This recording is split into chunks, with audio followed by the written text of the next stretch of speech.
For years, your group has blocked new gun safety laws and pushed for the most relaxed rules possible on firearms. Isn't some of this blood on the NRA's hands? Well, let me first say, Jim, thanks for having me on the show. I want to tell you that I really don't believe the supposition of your question is accurate. I know that while I'm not a spokesperson for anybody, I followed the issue closely, and that the NRA and other organizations, even myself as a state senator in Kansas, have worked to tighten the laws.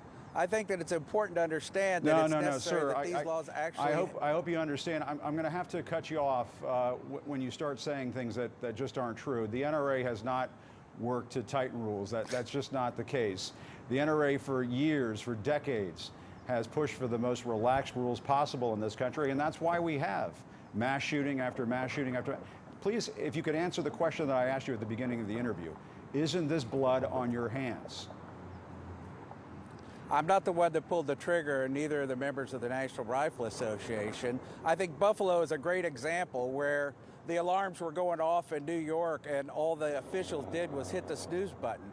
He could have easily been processed through a care and treatment action. He was a danger to himself or others. He'd already threatened mass shooting prior, and nobody did anything. Well, if he's a troubled young man, if he's a troubled young man, should he be able to go out and buy an AR-15 assault rifle or style assault rifle, which is what happened in Buffalo, which is what happened in Uvalde. Your group is holding its convention in Houston, where you are right now, just a few days after the massacre in Uvalde. We saw Donald Trump dancing on stage at the end of his remarks. He was not. I was there. He was not dancing. How is any of this at all appropriate? We're showing it on stage right now. He's doing a little jig there. People are waving their NRA hats and so on. It's this celebratory atmosphere right after a mass shooting where all of these kids are gunned down. How is that appropriate? I think that what you're doing is just telling part of the story there, because at the beginning of his speech, he did do a very memorable memorial for the victims. And he did make comments that were appropriate. But that's not the part that seems to be getting out. Right, but why even have the convention? So, why not cancel the convention out of some measure of decency? Why not have some decency for these kids? They just lost their lives. Couldn't you postpone the convention, have it some other time? The timing was almost impossible to address that question the way you want us to, because the vendors were already here and already set up. The contracts were already entered into. We were able to do that in 1999. Well, and there are mass shootings all the time, too, we had a few weeks to do that. I want to get your reaction to what the survivors of Tuesday's school shooting told CNN. Let's listen. Do you ever want to go back to school? I don't want to know what, because I don't want anything to do with another shooting and me in the school. You scared it might happen again? Mm-hmm. And I know it might happen again, probably. I have the fear of guns now, because I'm scared someone might shoot me. What do you say to these children who say they're afraid somebody is going to shoot them if they go back to school? Well, I say to the children that we all pray for you and we all want to lift you up in prayer, and that we want to have hope that you get through this without the consequences that we see so often in victims of domestic crime. I practiced law for 25 years and I've been a judge in criminal court for over 14 years, and now I'm doing family law. So I do think I understand what's in the best interest of children. I've been doing thousands of cases. I deal with domestic violence every day. And let me say that there are other issues can people that we bring can an make AR-15 in your progress courtroom? on, and there are things we can. Can people bring an AR-15 in your courtroom? We can work together. Can people bring an AR-15 in your courtroom? Can somebody bring an AR-15 in your courtroom, Judge? Well, of course not. That's kind of a loaded question. Why not? Of course not.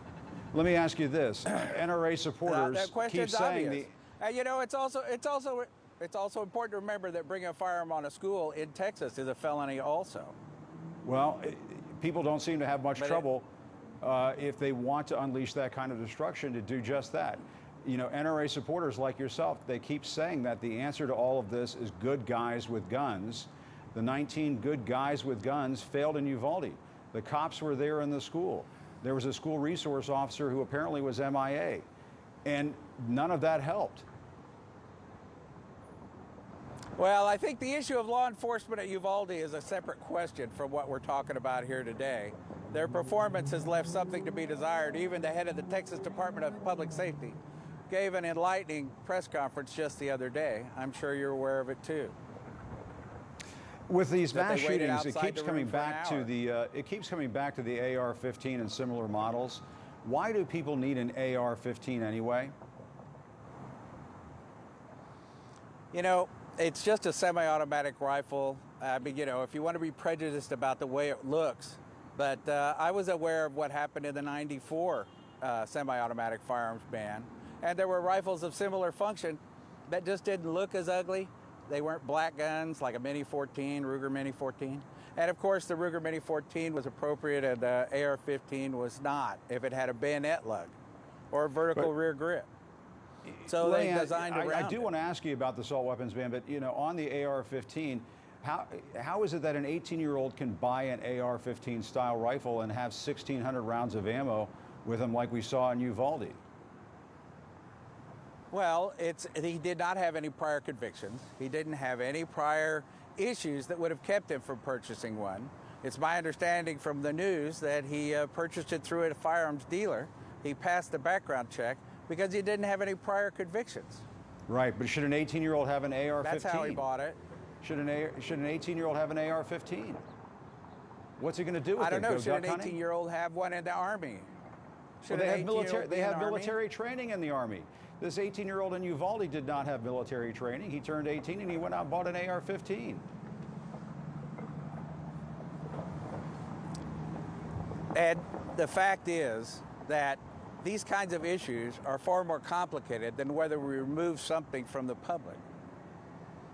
These issues in criminogenics you can't buy a beer if you're 18. You can't buy a pack of cigarettes. Violent crime are more complicated than the easy answer. Do you want to know why politicians seem to go to gun control? Because it doesn't cost them any money. Fixing the mental health system in this country costs money. I mean, I was around in the Senate, and before I lived in Topeka, when I watched them shut down the state mental hospitals and turn everyone out into the streets, hoping that the community-based mental health would work. And then they wonder why they don't show up every day to take their meds. Judge, let me ask you this. This kid was troubled. Well, we have troubled people all over the world. There's mental illness all over the world. We're the only country that has these mass shootings over and over again. Let me ask you this. You take issue with Wayne LaPierre. You've been trying to have there him have been several other mass shootings all over the world. From the leadership, not to the level that we have in the United States. Come on. You take issue with how Wayne LaPierre has run the NRA. I know you want him removed from the organization. This may surprise people, but back in 1999, he testified that he was in favor of background checks to include gun shows. Let's watch. We think it's reasonable to provide mandatory instant criminal background checks for every sale at every gun show. No loopholes anywhere for anyone. He says no loopholes. I'm aware of that. He says no loopholes. How do you, why doesn't the NRA have that position now when a overwhelming majority of Americans support universal background checks? Why are you standing in the way of what the overwhelming majority of Americans want? If you would let me answer. If you would if you would just not put words in my mouth and let me answer the question, that would be appreciated.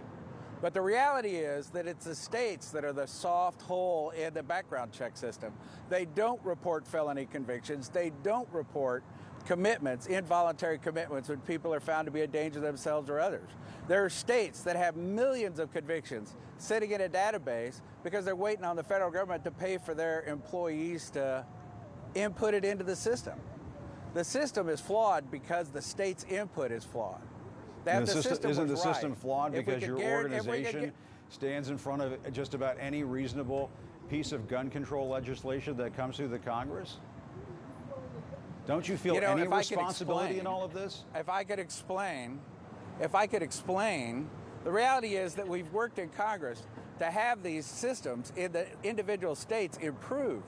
We've urged the funding with the NICS Fix Act that was passed during the Trump administration to try to get the states to get their records up to snuff. And the reality is that they're But we're not. still having mass and shootings. If they don't put the Sir, felony conviction, Judge, if they don't put the felony conviction in the system, they pass the background check. Judge, over and there and are over and instances over. where shooters, Over and over yeah, and over, over and Judge. over and over. We have these mass shootings. Isn't it finally time to say that your way doesn't work? It just doesn't work. The way we're doing it doesn't work, but the way that we're not making it work is making the background system work effectively, because the states will not do their share of the job. The federal government and NCIC over in West Virginia do a great job compiling the records, doing the background checks, and making sure that individuals are barred from purchasing firearms. But then, of course, they're not prosecuted for their attempt.